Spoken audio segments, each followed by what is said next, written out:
We continue to meet. We're going to send the transportation folks in there now to work on that portion of the bill. We are a little disappointed that we have not heard some feedback yet on the education bill, which has been presented. Heard that there are some portions in there that aren't liked or are problematic. If there are, we would like to see them as quickly as possible. So there are generational reforms in that bill. If you take away whatever the money differences are, there are generational reforms in that bill that all Minnesotans, all kids across Minnesota would really benefit from. So if it's not quite right, if we need to put some sprinkles on top of the cake, we'd like to hear about that as soon as possible so that we maybe have a chance at a second version of the bill in order to make sure the governor and families and kids across the state of Minnesota have an opportunity to really get a good look at a great bill. Yeah. No, and just to reiterate, that was the first thing we brought up to the governor. He received the K-12 bill yesterday. The K-12 bill has been posted publicly for the governor and for everyone to see for a week at least. And yet still no, no official feedback on that bill. It'd be very helpful to the process if you're not going to sign these bills to let us know in the last few days what we could do to fix them, and particularly K-12. Besides the policy discussion, we are very close on this number. That is 40% of the budget, and I would say that K-12 should be our priority. I know it's a priority for Minnesotans, and it should be a priority here, and yet we have no movement even on that bill. So we'll just stay tuned and wait for the governor's word on that. We'll be continuing to meet throughout the weekend, and then we'll also continue these individual discussions. We're expecting to meet again kind of mid-afternoon with the governor, and we were joined today by Senator Bach and Representative Thiessen, which is good, although I think Senator Bach's only suggestion at the table was that we adjourn. So we're not ready to do that. We're going to keep working. We'll work today. We'll work tomorrow. We'll keep meeting with the governor. He's meeting with some transportation legislators now, and we'll work up to midnight Monday. We will be presenting him with a live within your means, balanced budget, and so it would be helpful to get his very specific reactions to those.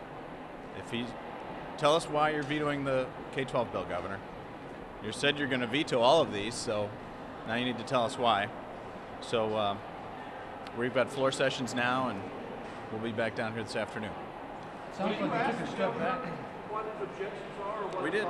We absolutely did, and he had thrown out some general things, and we said it would be very helpful to have the veto letter, and the response was, well, they're reviewing it.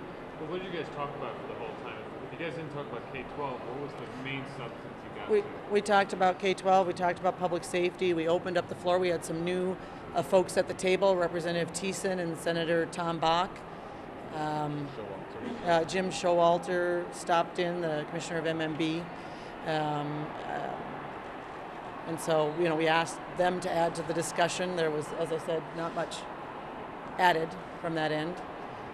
So that was it. We touched on a little bit of the upcoming meeting on transportation. And we asked, we pushed the governor on, if the K-12 bill is not acceptable, why not? Where's the number? So. Does this sound like a step back to you? I wouldn't, I don't think there was a lot of movement in this meeting. There was very little. We couldn't even get a response on the K-12 bill that's been posted for over a week. So, it's disappointing. Disappointing. One more. So are you suggesting, the governor got this bill yesterday, and you're suggesting he should hurry up and read it and veto it, and then give you, even though you're saying there are major reforms in this bill, give you concrete reasons he's concerned about it, and Tom, send it back to you even though he has until Monday or Tuesday? Tom, this conference committee has been going for 4 to 5 weeks. None of these concepts in this bill are new. They've been having. No, but it certainly his commissioners did. Certainly his commissioners have been right there. And then the bill posted for over a week per the governor's instructions. He wanted those posted. We provided him our budget targets to put it in context, and still no response. And so we've certainly tried to accommodate and get our bill out there. And Tom, there's 500 school districts waiting for a K-12 solution. There's 500 school districts waiting. If he's going to take until Monday, Well, then he's putting those school districts into a special session. He could react to them today. He could react to them tomorrow. No, there's a special session. There's no budget. No, we're much more optimistic than you, Tom. Come on. We've got a budget passed. Oh, we gotta go. Did he Sorry, we say gotta he's get to gonna the. veto it? We gotta get to the. Amy. Hi. So I, again, it was good that we got a meeting and that we were kind of all being included as we move forward here. Not much progress was made. What was talked about at this meeting? I mean, half-hour meeting, making out sense little progress was made. What actually happened there? So, it talked about not much progress was made. So, talked about generalities. I didn't see much movement from the Republican leadership at all towards the big move that the governor made on Monday. So, kind of status quo of what we've seen since Monday. On both sides? Well, the governor's made a big move already. It's their turn to go. Sorry. Do you think being at the meeting made a difference? You didn't have a minority leader speak there, and haven't been there before. Well, I think it helps us to understand the dynamics of what is going on. I'm not sure we helped advance the ball particularly, but I think that that's mainly because it's right now up to the Republicans to come forward with a meaningful response to the governor's significant move last Monday. Republicans said that they want a quick action on the K-12 bill with specificity and aligning the governor's concerns on it. Why shouldn't he be doing that? Why shouldn't he be doing the case? Oh, there's significant policy differences in those bills that, the governor put out a 7-point plan a long time ago. None of that showed up in the Republicans' bills. And there's policy in those bills, like vouchers, as an example, which are inconsistent with where most Minnesotans are in education policy.